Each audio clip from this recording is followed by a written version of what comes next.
Hi, I'm OWEN PROVENCHER, and this is The Connection.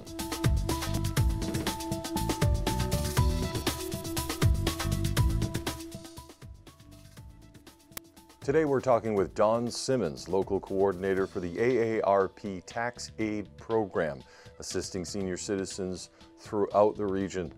And today we're going to learn about the New Hampshire low and moderate program relative to tax abatement and property taxes. Good day, Don. Thank you for being here. My pleasure. Thank you for having me. Excellent. This is we spoke a little bit earlier, and I want to reiterate what great work this is to a population that can really can be vulnerable and can really use help and guidance in the myriad information that's out there with not only income tax, which is not what we're talking about today, but I understand you folks are actively involved in those programs, but the New Hampshire Property Tax Abatement Program. So let's talk about that today. What do folks need to know? Okay, first off, the program is re-legislated every year. We generally do not find out about it until the end of April. And that's critical because you only have 2-month window to submit the paperwork from 1 May through 30 June. You need to submit the paperwork. And we're going to talk about that in a few moments about where do you find the paperwork, how do you fill it out, and if you have difficulty, where you can go to get help. Because it is a low to moderate income program. The form itself, when you do find it on the web page, you can go to the New Hampshire DRA, Department of Revenue Administration, and you go to forms and instructions. Then from there, you're going to go ahead and go into the low to moderate program. And then the DP8 will be available for printing out or filling it online.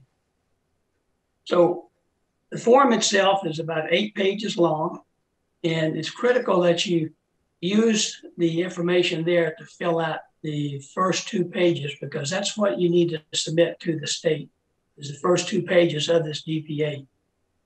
If you look at pages 3, 4, and 5 are the actual instructions. 6 is an actually completed form. In other words, you will see one that has all of the information that you need to have on the form before you submit it. And then pages 7 and 8, they list the towns, the education millage rate, and the maximum assessed value the town allows for the rebate. It's not the same for each town. So I'm going to go through the form real quick, but you're going to need a couple of documents before you fill out the form. One, you're going to need your property tax document for your home, because again, this is for property tax of your home, your primary resident. That property tax statement needs to be the one that is dated December of 2020. So if we're doing it for calendar year 2020, we're looking at the form that was submitted to, or you received it between October and December of last year. That form is going to have some important information on it. One, it's going to give you the legal description of the property. It's going to give the list of the owners. And it's also going to give the assessed value, because that's needed in filling out the property tax rebate form. The other item you'll need is your income verification. When you did your income tax, your federal income tax 2020, you received a Form 1040. The Form 1040 has a front and back side to it. If you filed electronically, you probably did not sign the second page of the 1040. So at this time, when you make your copy of the 1040, be sure to sign the back page for you and also for the spouse if married, filing jointly, or single. The income limits is, if you file as a single person, income, your adjusted gross income that's shown on line 11 of your Form 1040, if it's less than $20,000, then you're eligible to submit the paperwork, providing you owned a home, you lived in that home effective 1 April of 2020. If you met that criteria, then you can go ahead and continue filling out the paperwork. If you're head of household, the filing status on your federal tax return, or married, filing jointly, the maximum income is $40,000. That's adjusted gross income as indicated on line 11 of the 1040. So going down the DPA, looking at the block 1 for the information, you need to put in your You name, middle initial, last name for you and the co-claimant if you're married, filing jointly. You're going to also include your social security number, which that's on your tax form, that needs to be included. And then your address, that address off the tax form. If that tax form is different than what it is on the property tax statement, that's okay, because you may have moved after 1 April of 2020. But you need to make sure that you have the correct address so they can contact you if there's an issue. So when you fill out the part 2 using the property tax document, this is what I was mentioning on the form, and I know you had difficulty seeing this, but you look at your own property tax document, the legal description. There's 2 lines to indicate this on the DPA. One of those will be the lot number, which is the last 2 numbers, the last 3 numbers on the legal description where it says map and parcel. That will go in the bottom line of that section, the second section. The top line is going to have the rest of the legal description.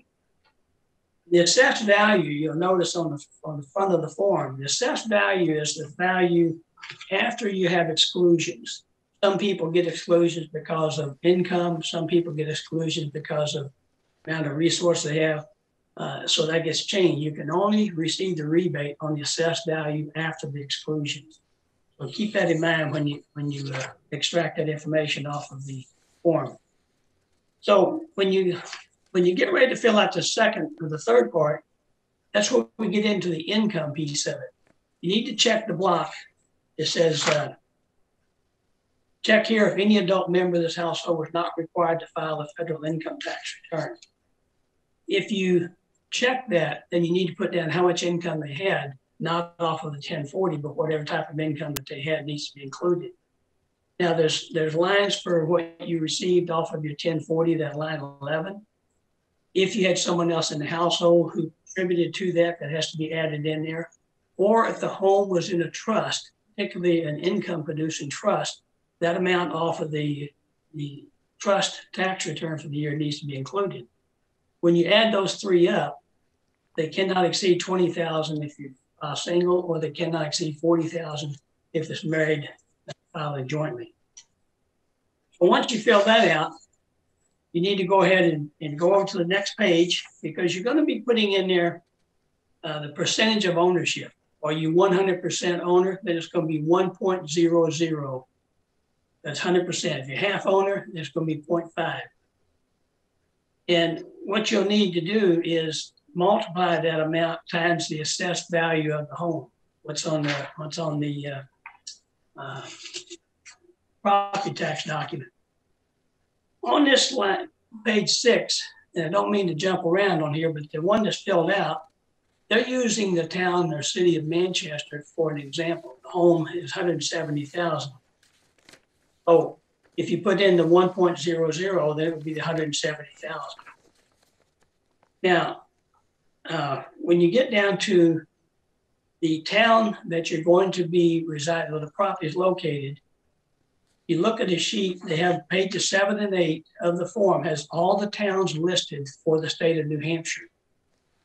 You find your town. In this case, we're looking on page 8 of that form, and that's Manchester. Manchester shows that the millage rate for the state education millage rate is $2.36, $2.36. The assessed value is $72,100. So if you had a home that was $172,000, you have to choose the smaller of the 2 numbers.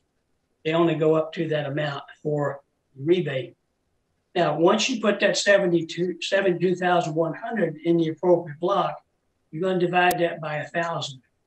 That's going to come up with $72.10. Now, you have the millage rate taken off of there at $2.36. That will be multiplied times that $72.10 for giving you a refund of $170.16. Now, there's one last thing on that is there's a sliding scale on the amount that you're entitled to. If you're entitled to the entire 1% or 100% of that rebate, then you're going to put the 1.00 in the block, and then the final amount will be the $170.16. So if you follow it through sequentially, it should not be a problem. The biggest help is going to be that page 6, which has one that's completed. You're going to go into the forms and put your information off of your documents. When you finish the form on page 2, you'll need to date it and put a telephone number, both you and the co-claimant, and sign it. That has to be signed by both parties. And then, as I mentioned earlier, the property tax on the back side will need to be signed if it has not been signed. So those 2 documents, along with the 2 pages of the DPA, I'm going to put them in a business envelope. You'll notice that the business envelope, we have a label on there and a stamp. And all you would do is put your return address on there and seal the envelope. The reason I'm showing this envelope is that in Salem on May 18th, from 9 to 1, and you call the Salem Senior Center, make an appointment, 890-2190. You call to make the appointment, we will actually help you with your refund, with your return for the property tax rebate program. And we include in that a self-addressed stamp envelope, so it makes it very easy for you to include it, have it properly addressed. We're going to change the address this year. So we got the new address on a label affixed to the envelope, and we'll make sure everything gets put in there. All you need to do is seal the envelope, put your return address on it, and mail it off. And they'll send a check back to your address that's on your form. So that pretty much takes care of it. I know it was quick, but if you do have problems, be sure and contact us at the Salem Senior Center, make the appointment, and we'll help you with it. We'll have 2 tax preparers there working with you to make sure it gets filled out correctly. Don, that is fantastic. Yes, quick, but also very succinct. There's no doubt you've been doing this a while and you're familiar with all the aspects, all the potential pitfalls or wormholes one might get into with a lot of the details in the paperwork. But they can always review this video, and we'll have some guidance, some visual guidance along the way to go with your explanation. They can always contact you and or the Tax-Aide organization, and they'll get folks to the right person they need to speak to for help and guidance. And of course, you've got this May 18th event coming up in Salem. We'll have the information all about that. And folks need not be sort of intimidated by the process if they haven't done it before. There'll be someone there to help them along the way. And that is correct. What you have to keep in mind at this point, because of COVID, we basically have a no contact with the client. There will be a greeter at the door of the senior center. Will take your documents from you. You're not allowed to come in the senior center. We're not allowed to go outside the senior center. Everybody will be wearing masks, and we will be isolated from everybody else doing the return. We did that with the income tax program last year and also this year, and it worked out very well. Everybody stayed healthy. Everybody was careful, and nobody got into any trouble. Don, I'm just, it's great to hear that despite the challenges over the past year and a half or so, the programs continued on and you were able to get help to those who need it in an even more stressful time, right? With a lot more going on in life, and if folks can get a little bit of help. That is correct. Yeah. And just like the Tax-Aide program where we do income taxes, there's no cost to the client. It's strictly we are volunteers. Trained volunteers. We get certified by the IRS every year before doing income taxes. So there's no cost to the client. And same thing here. If you're going to get $170.16 back from the state, you get full $170.16 because that's what's on the paperwork. And you don't even have to spend 55 cents for a stamp. We cover that for you.